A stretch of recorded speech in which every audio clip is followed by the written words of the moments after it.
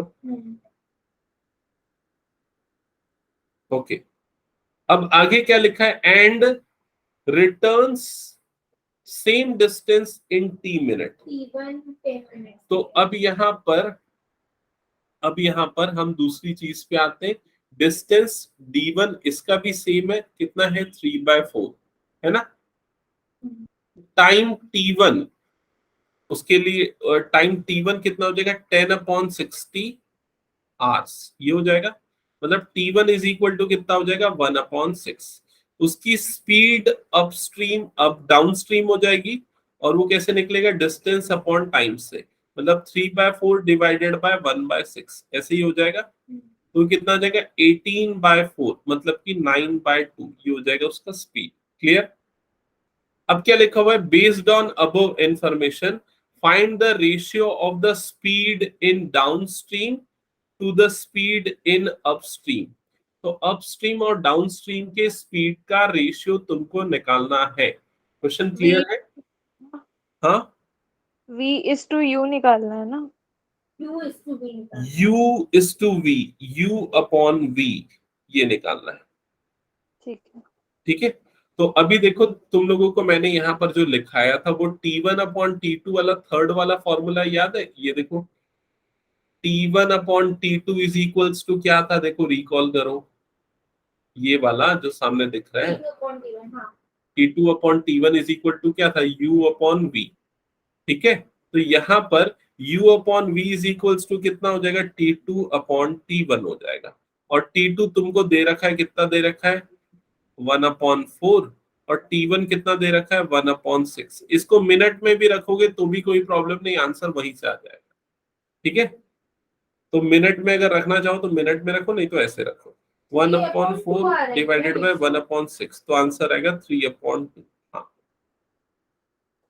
ठीक है, ये क्लियर फर्स्ट पार्ट का आंसर। अच्छी क्वेश्चन है ना। हाँ, सेकेंड पार्ट में क्या लिखा है, what is the speed of man in still water. मतलब क्या निकालना है, एक्स निकालना है। y तो स्पीड ऑफ स्ट्रीम होता है ना, मतलब क्या निकालना है तुमको, x निकालना है। तो देखो तुमको u तो यहाँ तुमने निकाल लिया था, u कितना आया था तुम्हारे पास, 9/2। v भी निकाल लिया था, वो कितना आया था, 3। तो x इज इक्वल्स टू क्या फॉर्मूला होता है, u plus v divided by 2। याद आया है ये सबसे पहला फॉर्मूला। तो u plus v divided by 2 मतलब 9/2 प्लस 3 होल अपॉन 2, मतलब कितना आ जाएगा, 3 2 6, 6 प्लस 9 15, तो ये हो जाएगा 15/4 किलोमीटर पर आवर। क्लियर हुआ यहाँ तक? कोई डाउट इसमें?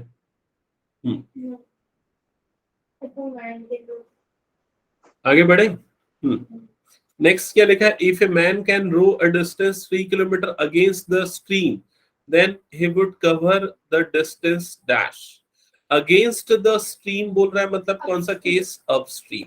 तो अपस्ट्रीम की जो स्पीड होती है उसको हम किससे शो करते हैं, v से। तो v इज इक्वल टू कितना हो गया यहाँ पर, 3 किलोमीटर पर आवर, जो हमने ऑलरेडी निकाल रखा था। अब उसने डिस्टेंस दे रखा है अपस्ट्रीम का, वो डिस्टेंस कितना दे रखा है, 3 किलोमीटर का डिस्टेंस दे रखा है। और तुमसे टाइम पूछ रहा है, तो टाइम इज इक्वल्स टू क्या होता है, डिस्टेंस अपॉन स्पीड, मतलब d अपॉन v हो जाएगा। तो ये कितना आ जाएगा 3/3, मतलब 1 आवर। आंसर होगा इन 1 आवर। That's it. समझ में आया? अब क्या लिखा है आगे क्वेश्चन में, if the time taken by the man to cover a distance of 4.5 kilometre downstream and x kilometre upstream is same, then the value of x is. अब ये अच्छा क्वेश्चन है, ये वाला पार्ट सर आ जाएगा ये। आ जाएगा। तो दोनों के टाइम को इक्वेट कर देना है, मतलब अपस्ट्रीम का टाइम और डाउनस्ट्रीम का टाइम, तो T1 और T2 को बराबर करना। तो T2 जो अपस्ट्रीम का टाइम होता है, तो उसके लिए अपस्ट्रीम का डिस्टेंस लिखना पड़ेगा, और वो कितना दिया हुआ है x अपॉन अपस्ट्रीम की स्पीड जो कि क्या होती है v is equal to 4.5 upon u। अब u v की वैल्यू पता है, पुट करके सॉल्व कर लूंगा। समझ गए ये लास्ट पार्ट?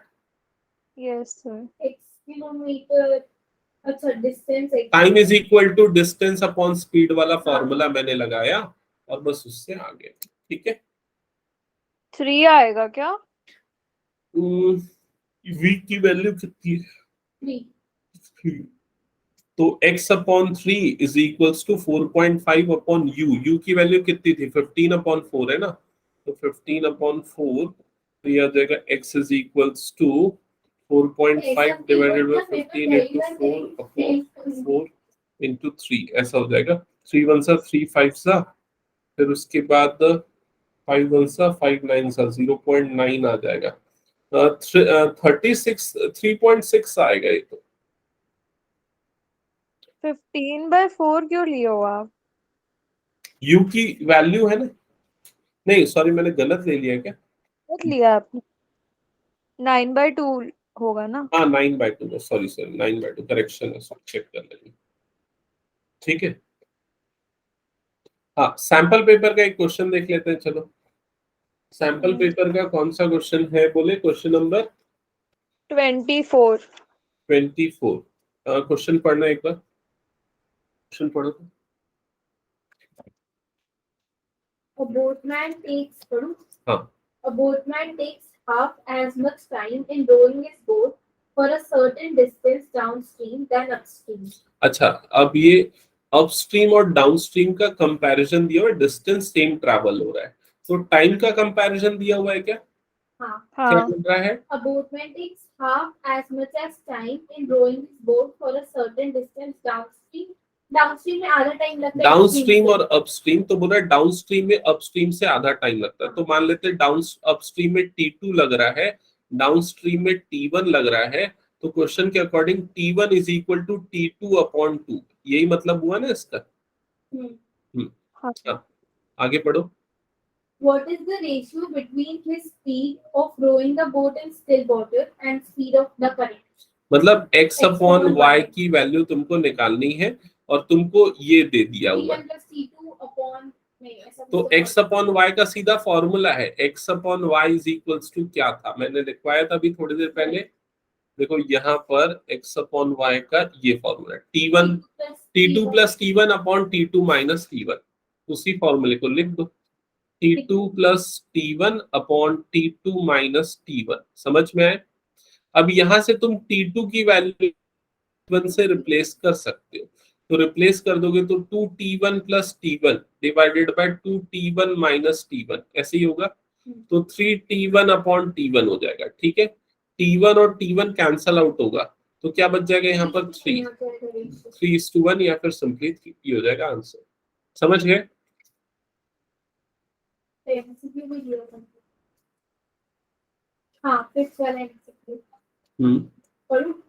तो नैना और अनुश्री क्लियर नहीं है?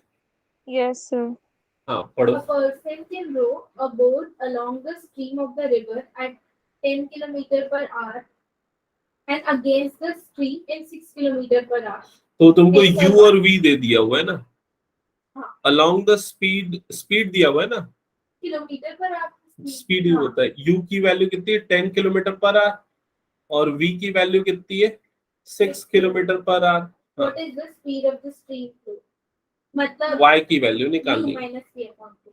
u माइनस v अपॉन 2, तो ये आ जाएगा 2 किलोमीटर पर आवर। खत्म। ऑप्शन है 2 किलोमीटर पर आवर। हाँ बी। बस कितना इजी चैप्टर है बताओ। बस फॉर्मूला याद होना चाहिए। बस फॉर्मूला याद होना चाहिए, क्वेश्चन को समझ के बस डेटा लिखना है, और क्या। ठीक है, लेकिन प्री बोर्ड वाला क्वेश्चन अच्छा था ना। और आ जाओ आ जाओ। सर कल आप सबसे पहले पाइप्स एंड सिस्टर्न वाला करा देना। ठीक है, मैं कल पाइप्स एंड अभी क्या सिस्टम्स खत्म करा हो गया? देता हूँ। हाँ, अजेंड करते, कल उसका भी एग्जाम है, उसको थोड़ा एक दो डाउट्स बताने हैं। ठीक है, कल मैं पाइप्स एंड सिस्टम्स कराता हूँ, और उसके बाद फिर जो बच गया ना उसके बाकी और कौन से जो एलिगेशंस एंड मिक्सचर्स है और कौन सा रेसेस एंड गेम्स, फिर वो हो जाएगा। और उसके बाद कौन सा चैप्टर, फाइनेंशियल मैथमेटिक्स हम लास्ट में करेंगे। ठीक है, यस सर। वो इजी है, फॉर्मूला बेस्ड है एक्चुअली, इस वजह से बोल। परपेचुइटी ये सब फाइनेंस में आता है। रिटर्न्स टू डिप्रिसिएशन पूरा फॉर्मूला बेस्ड है। इन्फ्रेंशियल स्टैटिस्टिक्स, हाँ ये हार्ड चैप्टर है। हाँ ये नहीं आ रहा था। डिटरमिनेंट भी लास्ट में करेंगे। ठीक है, ओके, फिर उसके बाद कैलकुलस, डिफरेंशिएशन वगैरह। ठीक है, ठीक है। तो आज की क्लास में यही एंड करता हूँ, नेक्स्ट क्लास में मिलते हैं। ठीक है, नैना, अनुश्री, यस थैंक। ओके। मतलब मुझे आज का भी करना है और